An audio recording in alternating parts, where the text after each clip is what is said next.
ನಮಸ್ಕಾರ. ನಾನು ನಿಮ್ಮ Soumya Hemanth. Welcome back to my channel modern Adhyatmika. ಸ್ನೇಹಿತರೆ, ಕಳೆದ ಸಂಚಿಕೆಯಲ್ಲಿ ನಾನು ನಿಮಗೆ ಕೃಷ್ಣನ ಬಾಲ್ಯದ ಒಂದು ವಿವರವನ್ನು ನಿಮಗೆ ಕೊಟ್ಟಿದ್ದೆ. ನಂದ ಮತ್ತು ಯಶೋದೆ ದಂಪತಿಗಳು ಗೋಕುಲ ಅಂದರೆ ದನಗಳ ಮಧ್ಯೆ ಅವರು ಬಾಲ್ಯವನ್ನು ಕಳೀತಾ ಇರ್ತಾರೆ. ಹಾಗೂ ಮಡಕೆಯಲ್ಲಿ ಬೆಣ್ಣೆಯನ್ನು ತೂಗು ಹಾಕ್ತಿದ್ದಂಥದ್ದು, ಅದನ್ನು ಸ್ನೇಹಿತರೊಟ್ಟಿಗೆ ಸೇರಿ ಕದ್ದಿ ತಿಂತಿದ್ದದಕ್ಕೆ ಕೃಷ್ಣನಿಗೆ ನವನೀತ ಚೋರ ಅಂತ ಹೆಸರು ಬಂದಂಥದ್ದು. ಈ ಒಂದು ವಿವರವನ್ನು ನಿಮಗೆ ತಿಳಿಸ್ಕೊಟ್ಟಿದ್ದೆ. ಇವತ್ತಿನ ಅದರ ಮುಂದುವರಿದ ಭಾಗವನ್ನು ನಾನು ನಿಮಗೆ ಮುಂದುವರಿಸ್ತಾ ಇದ್ದೀನಿ. ಬನ್ನಿ, ತಡ ಮಾಡೋದು ಬೇಡ, ವಿಡಿಯೋನ ಮುಂದುವರ್ಸೋಣ. ಅದಕ್ಕೂ ಮುಂಚೆ ಯಾರೆಲ್ಲ ನನ್ನ ಯೂಟ್ಯೂಬ್ ಚಾನಲ್ ಸಬ್ಸ್ಕ್ರೈಬ್ ಮಾಡಿಲ್ಲ, ದಯವಿಟ್ಟು ಸಬ್ಸ್ಕ್ರೈಬ್ ಮಾಡ್ಕೊಂಡು ನೋಡಿ ಅಂತ ಹೇಳ್ತಾ ಇವತ್ತಿನ ಒಂದು ಸಂಚಿಕೆನ ನಾನು ನಿಮಗೆ ಮುಂದುವರಿಸ್ತಾ ಇದ್ದೀನಿ. ಹಾಗೂ ಕೃಷ್ಣನ ಒಂದು ಸುಂದರವಾದಂಥ ಒಂದು ಬಾಲ್ಯವನ್ನು ಕಳೆಯುವಂಥದ್ದು ಒಂದು ಗೋಕುಲದಲ್ಲಿ ಕಳೀತಾ ಇರ್ತಾರೆ. ಹಾಗೂ ಗೋಕುಲದಿಂದ ಬೃಂದಾವನಕ್ಕೆ ವಲಸೆಯನ್ನು ಬರ್ತಾರೆ. ನಂದ ಮತ್ತು ಅವರ ಪರಿವಾರ ಬೃಂದಾವನ ವಲಸೆ ಬರುವಂಥದ್ದು ದಾರಿಯಲ್ಲಿ ಘೋರವಾದ ಮಳೆ.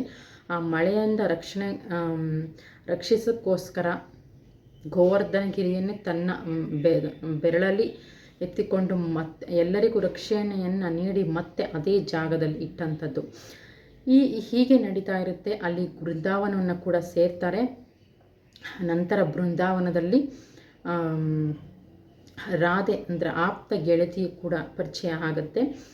ಅವರೊಟ್ಟಿಗೆ ಪ್ರೇಮಾಂಕುರವೂ ಕೂಡ ಆಗುತ್ತೆ. ತುಂಬ ಒಂದು ಪ್ರಾಣ ಗೆಳತಿ ಆಗ್ತಾರೆ ರಾಧೆ. ಆದರೆ ಮುಂದೆ ಅವರಿಬ್ಬರು ಕೂಡ ಮದುವೆ ಆಗೋದಿಲ್ಲ. ಕೆಲವು ಸಂದರ್ಭದಿಂದ ಅವರಿಬ್ಬರು ಕೂಡ ಮದುವೆ ಆಗೋದಿಲ್ಲ. ಆದರೆ ಪ್ರಾಣ ಸಖಿ ಯಾರು ಅಂದರೆ ತುಂಬ ಪ್ರೀತಿ ಪ್ರೇಮವನ್ನು ಇಟ್ಕೊಂಡಂಥದ್ದು ರಾಧೆ ಆಗಿರ್ತಾಳೆ. ಹಾಗೂ ನಂತರ ಶ್ರೀಕೃಷ್ಣ ಪರಮಾತ್ಮ ರುಕ್ಮಿಣಿಯನ್ನು ಕೂಡ ಮದುವೆ ಆಗ್ತಾರೆ. ರುಕ್ಮಿಣಿಯ ನಂತರ ಸತ್ಯಭಾಮ ಹಾಗೂ ಜಾಂಬವತಿ, ಹೀಗೆ ಒಂದು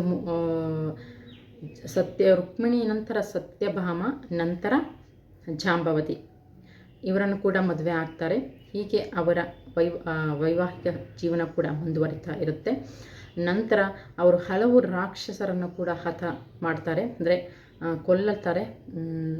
ನರಕಾಸುರ ಮೊದಲು ಅಂದರೆ ಪುಟ್ಟ ಮಗುವಾಗಿದ್ದಾಗ ಪೂತನೆಯನ್ನು ರಾಕ್ಷಸಿಯನ್ನು ಕೊಂದಿರ್ತಾರೆ. ನಂತರ ನರಕಾಸುರ, ಬಕಾಸುರ, ಹೀಗೆ ಹಲವು ರಾಕ್ಷಸರನ್ನು ಕೂಡ ಅವರು ಕೊಲೆಗೈತಾರೆ. ಹೀಗೆ ಅವರ ಕೃಷ್ಣ ಲೀಲೆಯನ್ನು ಕೂಡ ಮುಂದುವರಿಯುತ್ತೆ. ನಂತರ ಇವರು ಈ ಮಹಾಭಾರತದಲ್ಲಿ ಮುಖ್ಯ ಪಾತ್ರವನ್ನು ಕೂಡ ವಹಿಸ್ತಾರೆ. ಈ ಮುಖ್ಯ ಪಾತ್ರವನ್ನು ಹೇಗೆ ವಹಿಸ್ತಾರೆ ಅಂದರೆ ಹೆಂಗೆ ಅರ್ಜುನನ ಸಾರಥಿಯಾಗಿ ಮಹಾಭಾರತವನ್ನು ಮುನ್ನಡೆಸುವಂಥದ್ದು. ಇದರ ಕತೆ ಮುಂದೆ ನಿಮಗೆ ತಿಳಿಸ್ಕೊಡ್ತೀನಿ. ಹೀಗೆ ನಂತರ ಪುರುವಂಶದಲ್ಲಿ ಇದು ಯದುವಂಶಕ್ಕೆ ಸೇರಿದಂಥದ್ದು. ಪುರುವಂಶಕ್ಕೆ ಬರುವುದಾದರೆ ಪುರುವಿನ ಅಲ್ಲಿ ಶಾಂತನು ಬರ್ತಾರೆ. ಶಾಂತನು ಮಗಳಾದ ಭೀಷ್ಮ ಕೂಡ ಬರ್ತಾರೆ. ಶಾಂತನು ಗಂಗೆಯನ್ನು ನೋಡಿ ಮನಸೋಲ್ತಾರೆ. ಆ ಒಂದು ಗಂಗೆಯನ್ನು ಮದುವೆ ಆಗಬೇಕು ಅಂತ ಹೇಳಿ ಆ ಒಂದು ಪ್ರಸ್ತಾಪವನ್ನು ಗಂಗೆಯಲ್ಲಿ ಇಟ್ಟಾಗ ಗಂಗೆ ಷರತ್ತನ್ನು ಇಡ್ತಾಳೆ. ಯಾಕೆ ಅಂತಂದರೆ, ನಾನು ಮದುವೆ ಆಗಬೇಕು ಅಂತಂದರೆ ನಾನು ಏನೇ ಒಂದು ಕೆಲಸವನ್ನು ಮಾಡಿದ್ರೂ ಕೂಡ ನೀವು ಅಡ್ಡಿಯನ್ನುಂಟು ಮಾಡಬಾರ್ದು ಅಂತ ಹೇಳಿ ಷರತ್ತನ್ನು ಇಟ್ಟು ಶಾಂತನು ಮಹಾರಾಜವನ್ನು ಮದುವೆ ಆಗ್ತಾರೆ. ಹೀಗೆ ಶಾಂತನು ಮತ್ತು ಗಂಗೆ ವಿವಾಹ ಕೂಡ ಆಗುತ್ತೆ. ನಂತರ ಮಕ್ಕಳು ಕೂಡ ಆಗ್ತವೆ. ಆದರೆ ಗಂಗೆ ಪ್ರತಿಯೊಂದು ಮಗುವನ್ನು ಕೂಡ ಸಮುದ್ರದಲ್ಲಿ ಹೋಗಿ ಎಸಿತಾ ಇರ್ತಾಳೆ. ಹೀಗೆ 5 ಮಕ್ಕಳನ್ನು ಕೂಡ ಸಮುದ್ರಕ್ಕೆ ಎಸಿತಾಳೆ. 6ನೇ ಮಗುವನ್ನು ಎಸೆಯಲಿಕ್ಕೆ ಹೋದಾಗ ಶಾಂತನು ಮಹಾರಾಜ ಕೇಳ್ತಾರೆ, ಯಾಕೆ ನೀವು ಈ ಥರ ಮಾಡ್ತಾ ಇದ್ದೀರಾ ಅಂತ ಹೇಳಿ. ಆಗ ಗಂಗೆ ಹೇಳ್ತಾರೆ, ನಾನು ನಿಮಗೆ ಷರತ್ತನ್ನು ಇಟ್ಟಿದ್ದೀನಿ, ನಾನು ಏನೇ ಮಾಡಿದ್ರು ನೀವು ಕೇಳಬಾರ್ದು, ಪ್ರಶ್ನೆ ಮಾಡಬಾರ್ದು ಅಂತ ಹೇಳಿ. ಆದರೆ ಇವತ್ತು ನೀವು ಪ್ರಶ್ನೆ ಮಾಡಿದ್ದೀರಾ, ನಾನು ಇಲ್ಲಿ ಇರೋದಿಲ್ಲ, ನಾನು ಹೊರಟೋಗ್ತೀನಿ ಅಂತ ಹೇಳಿ ಮಗುವನ್ನು ಶಾಂತನು ಮಹಾರಾಜಿಗೆ ಕೈಗಿಟ್ಟು ಹೋಗ್ತಾರೆ. ಅವರೇ ಭೀಷ್ಮ, ಅಂದರೆ ದೇವದತ್ತ ಅಂತ. ಅವರ ಮೂಲ ಹೆಸರು ದೇವದತ್ತ ಅಂತ ಹೇಳಿ ನಂತರ ಅವರು ಭೀಷ್ಮ ಅಂತ ಹೆಸರು ಬದಲಾಗುತ್ತೆ. ಅವರು ಕೂಡ ಪರಶುರಾಮ ಅವರೊಟ್ಟಿಗೆ ವಿದ್ಯೆಯನ್ನು ಕಲಿತಾ ಇರ್ತಾರೆ. ಗಂಗೆ ಅಂದರೆ ಗಂಗಾಸುತ ಗಂಗೆ ಅಂತ ಹಲವು ಹೆಸರಲ್ಲಿ ಭೀಷ್ಮನ ಕರೀತಾರೆ.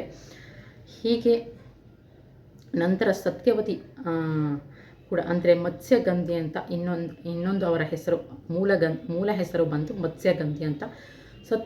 ಸತ್ಯವತಿ ಕೂಡ ಮದುವೆ ಆಗ್ತಾರೆ. ಅವರು ಮೂಲತಃ ಬೆಸ್ತರು ಅಂದರೆ ಮೀನುಗಾರರಾಗಿರ್ತಾರೆ.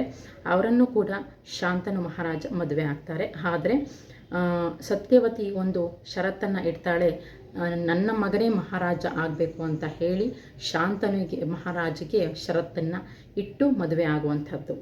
ಹೀಗೆ ಕತೆ ಮುಂದುವರಿಯುತ್ತೆ. ಇವತ್ತಿನ ಸಂಚಿಕೆ ನಿಮಗೆ ಬಹಳ ಉಪಯುಕ್ತ ಆಯಿತು ಅಂತ ಅಂದ್ಕೊಳ್ತೀನಿ. ನಿಮಗೆ ಅನಿಸಿಕೆ ಮತ್ತು ಅಭಿಪ್ರಾಯ ದಯವಿಟ್ಟು ಕಮೆಂಟ್ ಮತ್ತು ಲೈಕ್ ಮೂಲಕ ತಿಳಿಸಿ. ಹಾಗೂ ನಿಮ್ಮ ಫ್ರೆಂಡ್ಸ್ ಆ್ಯಂಡ್ ಫ್ಯಾಮಿಲಿ ಹತ್ರ ಶೇರ್ ಮಾಡಿಕೊಳ್ಳೋದು ಕೂಡ ಮರಿಬೇಡಿ. ಇವತ್ತಿನ ಸಂಚಿಕೆಯನ್ನು ನಾನು ಮುಗಿಸ್ತಾ ಇದ್ದೀನಿ. ನಮಸ್ಕಾರ.